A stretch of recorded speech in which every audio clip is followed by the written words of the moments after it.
Mama, alam niyo po ba nagtambling ako sa classroom kanina? Nagpalakpakan lahat ng kaklase ko. Tuwang-tuwa sila nagsisigawan pa nga.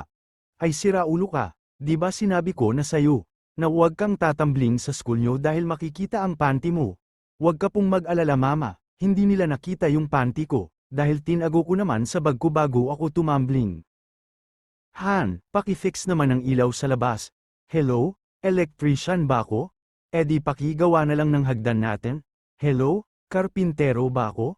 Umalis ang lalaki ng bahay at pagbalik nito, tapos na lahat ng sira sa bahay. Tinanong niya ang asawa niya kung sino ang gumawa ng trabaho.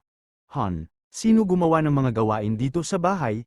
Kasi kanina may lalaking dumaan, nakita niya ako umiiyak, tas tinanong niya ako bakit ako umiiyak. Sabi ko ang dami kasing sira sa bahay, tapos inalok niya ako, na siya na lang daw ang gagawa kaso may kapalit, mamili daw ako kung mag-s kami, o ipagbabake ko na lang siya ng cake. So pinag-bake mo na lang siya ng cake?